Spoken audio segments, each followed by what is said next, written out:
Welcome to Kevin's Food for Thought. Don't forget to like, comment, and subscribe. It helps us reach as many people as possible. And now here is your host, Kevin Moore. Matthew 6:19. Lay not up for yourselves treasures upon earth, where moth and rust doth corrupt, and where thieves break through and steal.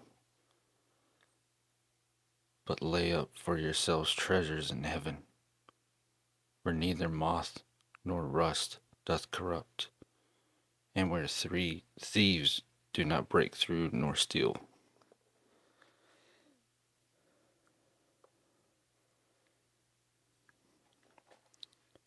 Now 1 Corinthians 9:24.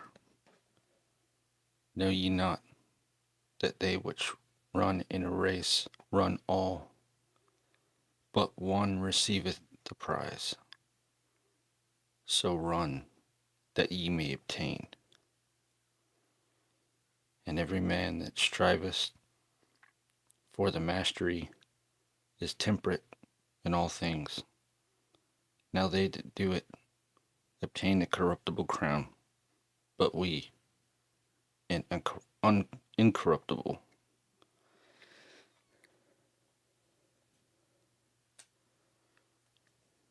Well,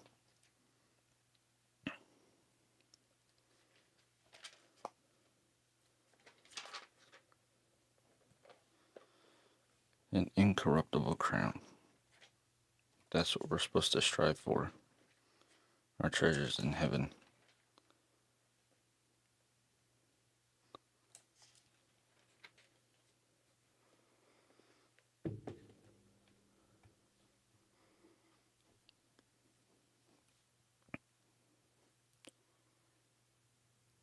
Do we not see that a lot? Do we not even see Christians building their treasure house here on earth? It back in 2009, when I caught on fire in my ghillie suit, in that moment my life did not flash before my eyes. All I thought about was everything that I would be missing out on, like my niece's birthday, watching her get married, the family I would never have. I thought about, even though I was only on fire for 60 seconds, it was the longest 60 seconds of my life. I wouldn't wish that on anybody, being on fire. Maybe that gave me the push I needed to never go to hell. But I would have traded in those 60 seconds. I would have traded everything that I had, which wasn't a lot. I would have gave away my truck. I would have gave away my guitars. I would have gave away all my fishing stuff. I would have gave everything away, all my clothes, just for a little bit more time to tell my family and my friends that I loved them. I just wanted more time to tell people that I cared about them. And yeah, I would have gave everything away.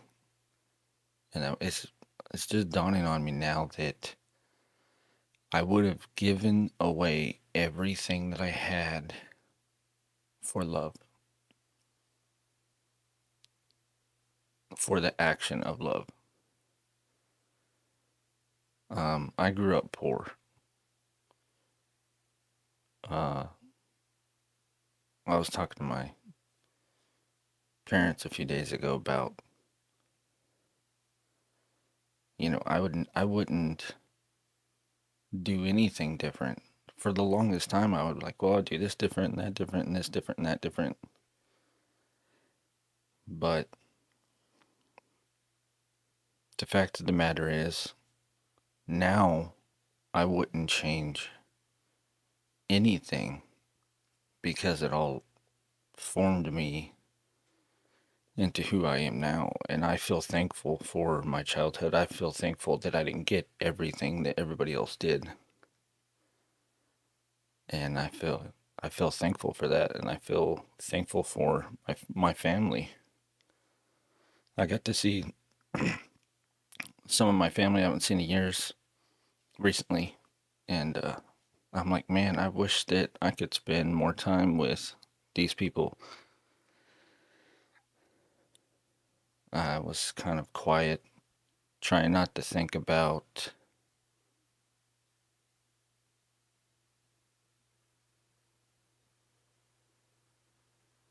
family members that are no longer with us and how much I miss them. So I was kind of quiet, but it was nice spending time with family.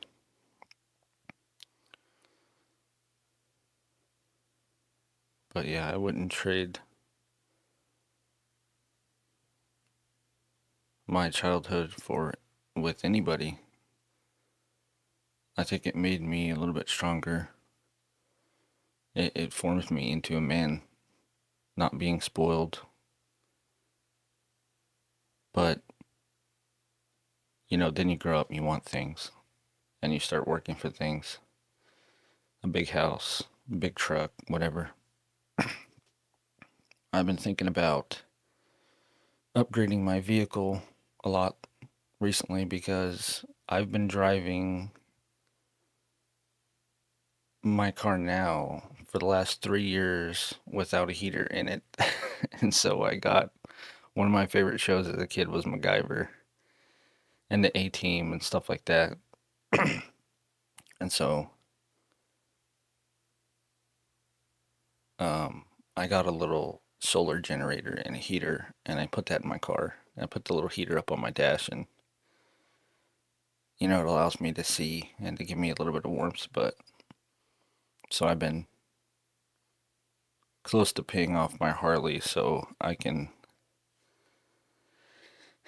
get a nice truck for hunting and fishing and stuff like that. But I'm just like, that's fine. That's, whatever. I need a vehicle to be able to pick up my kids, and I want them to be warm. And I need to be able to go to work and stuff like that because I'm here in it now. But um, more importantly, this is a temporary place. Earth, our life now is temporary.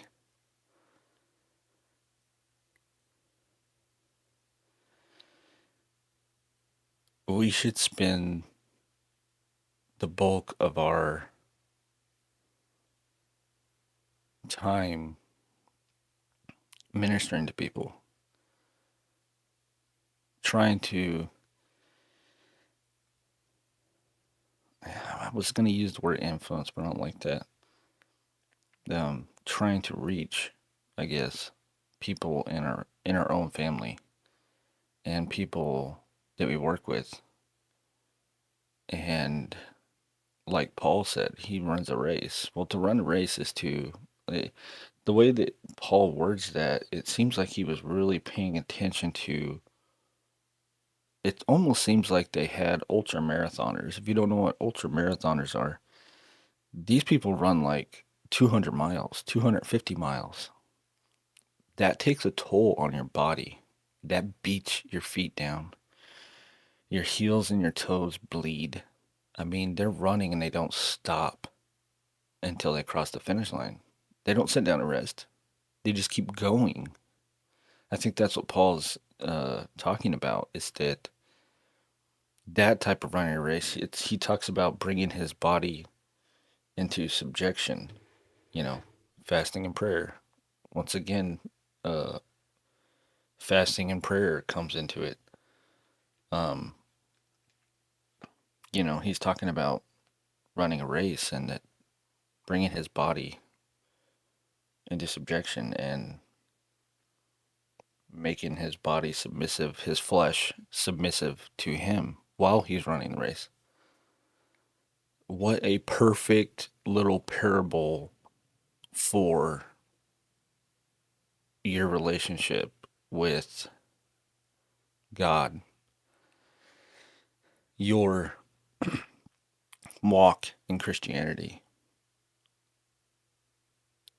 Not only are you striving for the ultimate goal, which is heaven, and bringing in many people as you can into that race and running with them, our treasures are set in heaven. And wherever our treasures are, like Jesus says in Matthew, let's read that real quick. 6:21. For where your treasure is, there will your heart be also. Right? So by setting up our treasures in this temporary life, this temporary space that we're in, that's where your heart's at. That's what Lot's wife did. She looked back because she had built all these things. She had all these, so-called treasures. This whole life, she looked back.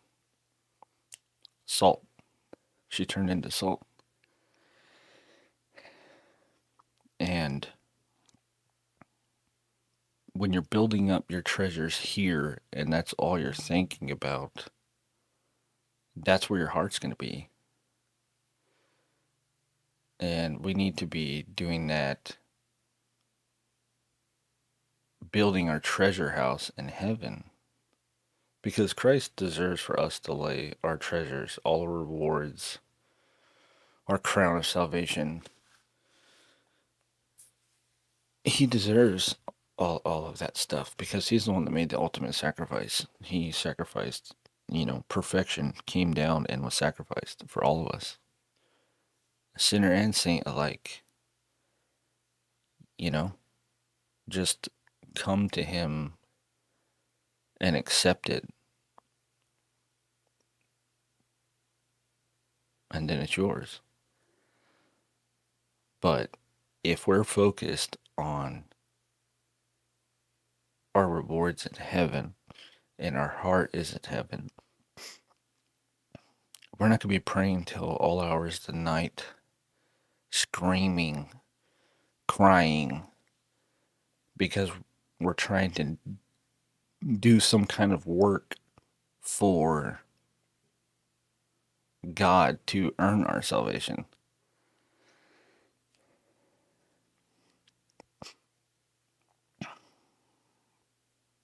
Some people will know what I'm talking about, some won't. But we have salvation. We shouldn't be afraid that God's going to stomp us out with everything that we do or don't do. He told me once, I'm a lot more forgiving than you think I am. Because a lot of us were raised in church our whole life, and God was going to come after us no matter what we did. And that's just wrong. It's not correct. And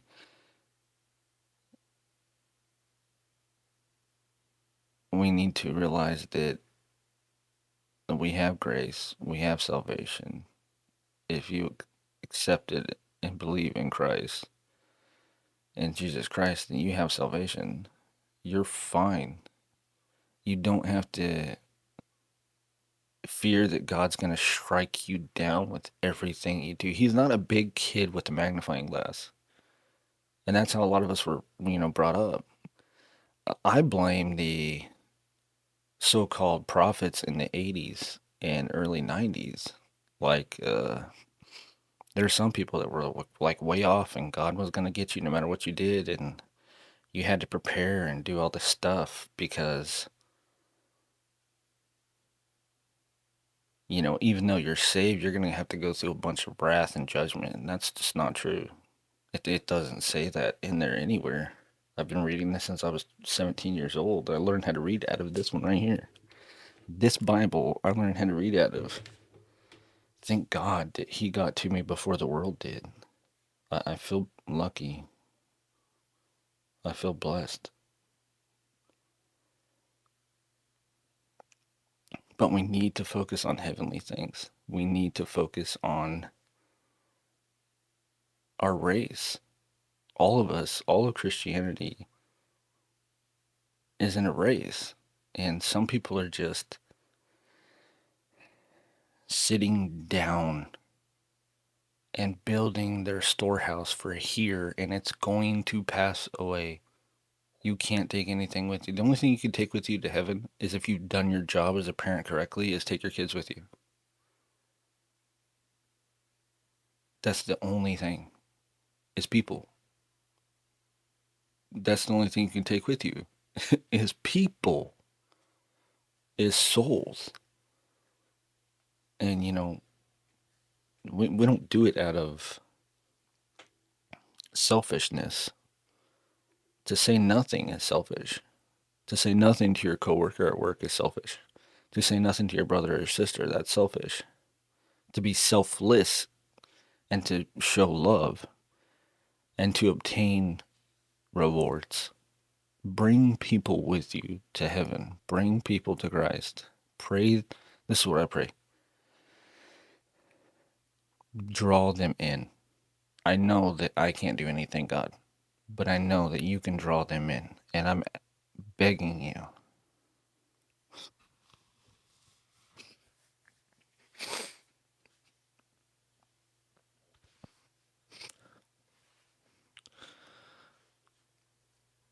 Draw them in.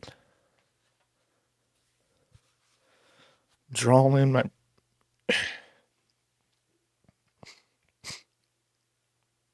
draw in my brothers. Draw in the people that I work with. The random people that I meet that I sometimes I think is an accident. It's not. Nothing's an accident. Draw in my family members that are lost. Draw in my boss at work.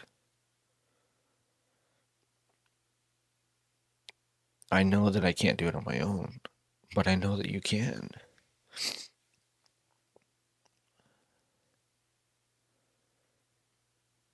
Pray that a lot lately. I think we need to focus more on others and show more people love and pray for them. The amount of people that I pray for is staggering.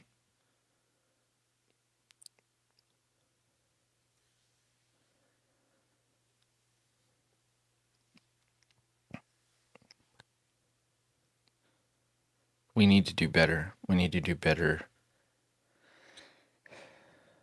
The Bible calls Christians the church. We're all the church, right? I think the church needs to do better at setting up your riches in heaven and drawing people to Christ and being a better example and standing up against evil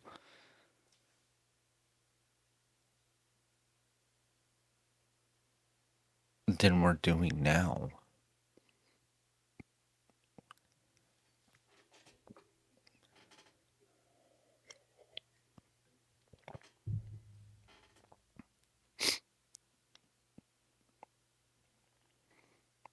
I will end this.